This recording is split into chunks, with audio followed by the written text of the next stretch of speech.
Mr. and Mrs. Jones, if they're looking for a fence company, this is exactly the search right here. They go to Google, fence company near me. That is the exact search. That's the most common search, most popular search by a mile across this country. We're going to use Sean King as our example for a lot of our examples. I'm going to kind of spread it around a little bit, but Sean's in Evansville. So if Mr. and Mrs. Jones was near Evansville, then Google would automatically fill that in. You don't see it, but that's exactly what happened. So Google then gives you your search engine results page, your SERP. That is very simple. Let's break it down. You got the stuff at the top.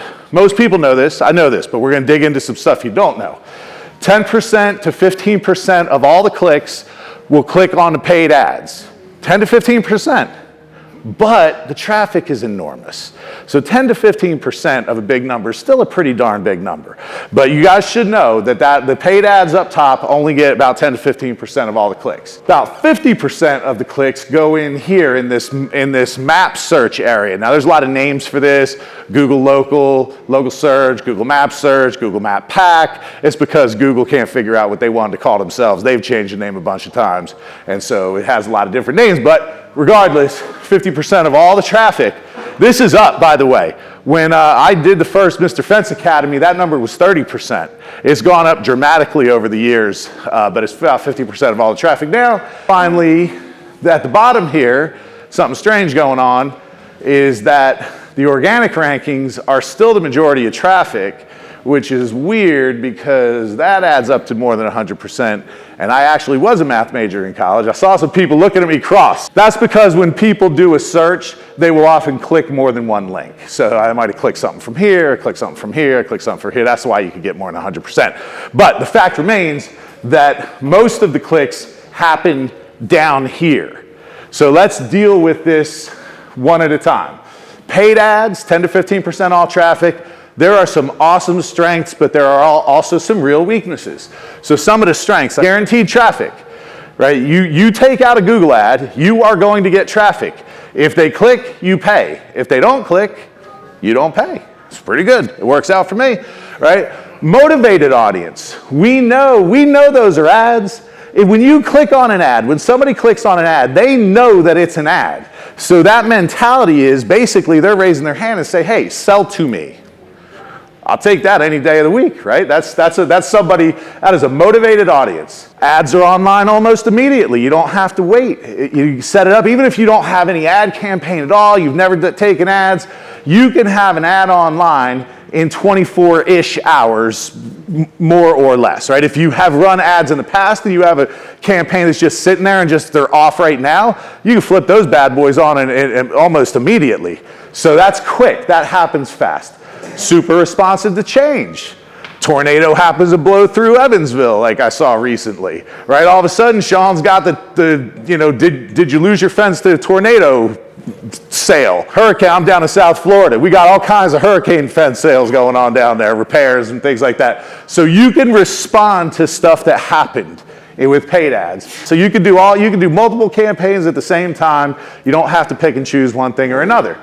So those are great pros. Cons, though, are real. It is the most expensive traffic you can get, right?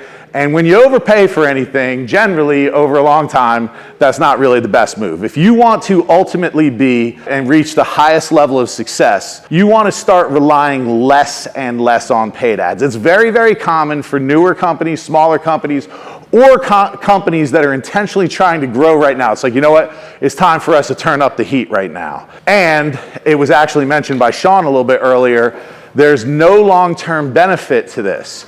So I don't care if you're paying $10,000 a month to Google, every month, $10,000, $20,000, it doesn't matter. You've been paying them heavy every month for years and years. The day you stop advertising, it's over. You might as well never have done it before. So hopefully you made your money along the way. But I, as a business owner, would like to think, and I'm guessing I'm not alone in this, that something that I'm doing today is going to make my tomorrow maybe just a little bit easier. I'm hoping that if I grind my butt today, maybe tomorrow I don't have to grind quite as much, right? So there is no long-term benefit to this. So I just want you to know that I lost my laser. All right, that there are real pros, but there are real cons. We're going to talk about the paid ads just a little bit more. We're not going super deep on this. You could get a lot more info on the notes. I've got videos on YouTube. I got all kinds of stuff here for you guys if you really want to dig into this.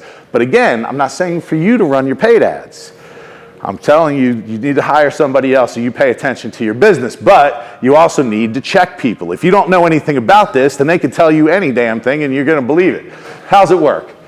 Pick your keywords, right? You can target it, whatever it is you want to do, target your keywords. You can set your budget, your maximum budget for a day, right? So you don't have to worry. I know sometimes I talk to people like, oh my God, how much is this going to cost me? I don't want all of a sudden I owe Google $10,000 out of nowhere. That's not how that works. You set a budget, you tell them how much you're willing to pay. You can pick locations. This is kind of good, man. It's not kind of good, it's great. So you can really hyper niche target down and say, I want this county and this county, or I want this zip code in this town and this thing, but I also want to exclude this zip code or this area because maybe I don't want to do work there, they don't make any money over there, whatever it is. So you could do these pretty cool combinations of add this, subtract that, do that sort of thing. The more rural you are, the less of that you have as an option because you don't have nearly as much granular control when the population is less dense. This is Sam's first super secret here. You can specify when the paid ads are running. Now, this is the most expensive traffic that you can get. So you want the ads to run when you could actually answer the phone because you're going to be paying click after click after click, and somebody's going to call and you're not there to answer the phone, and then they just go and they call the next person. That costs you money and you're not there to sell it. So generally, most fence companies want to run ads when you're actually open. There's a lot of fence companies we run across where the idiot that set up the ads just ran it 24 hours and the ads are running overnight and they get all these calls overnight and they don't ever answer and their conversion rates suck. And I'm like, well, why are you running ads at times when you're not answering the phone? It's stupid. You're just throwing your money away, right? So you want the ads to run during normal business hours, but some of you may have a sales manager or sales team or some sort of outsourced phone service that's available to answer phones in off hours. Some of you do. Some of you are big enough that you do that, or you could do that. And if that's the case, you might want to consider changing the hours because now you're not competing with every other fence company for the same schedule. Because if you got 4 or 5 companies in the same area that are all running paid ads between the hours of 8 and 4 a.m. Monday through Friday and maybe a few hours on Saturday, and you're like, man, I could have somebody answer phone up until 10 p.m. at night, Monday through Friday or something. Then you can specify that, and then your cost per click goes down. Still a click, it costs less. I'm a cheap ass. I like the way that sounds. All right, and you probably do too. So that's an option for you guys. There's a lot to talk about. This is a big deal now. In 2023, at this event, I was sharing these pieces of information.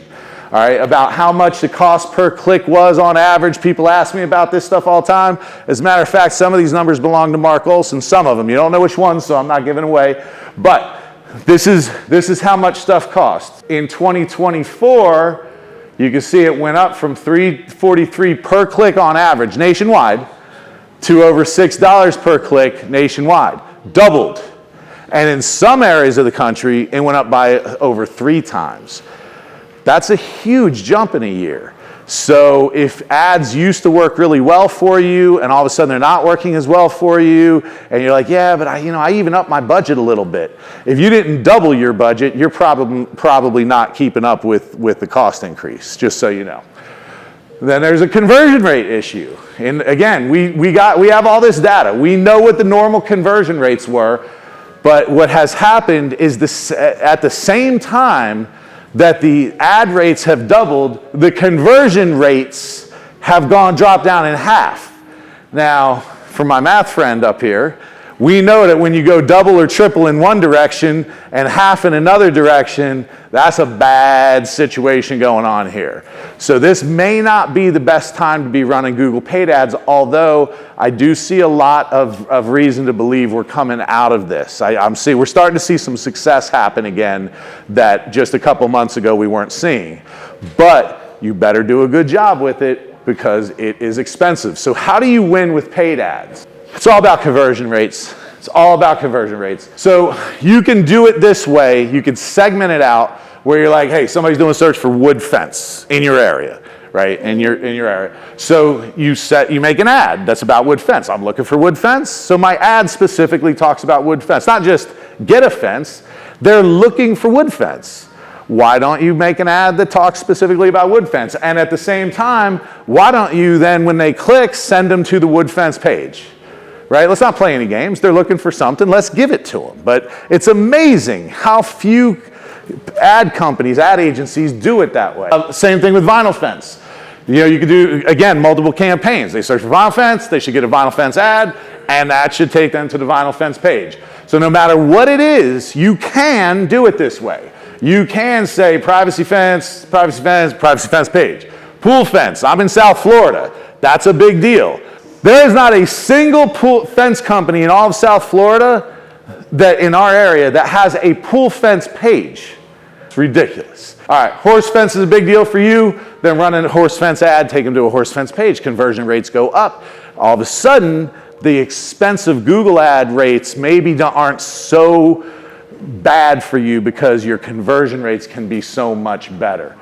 All right, ad managers typically will charge you 15 to 20% of whatever your monthly spend is to do all this work and manage it and get it right. Trust me when I tell you, if you get somebody who knows what they're doing, that 15 to 20% is absolutely worth it. Your results will be way more than 15 to 20% higher, so it really is kind of just free money in a lot of ways.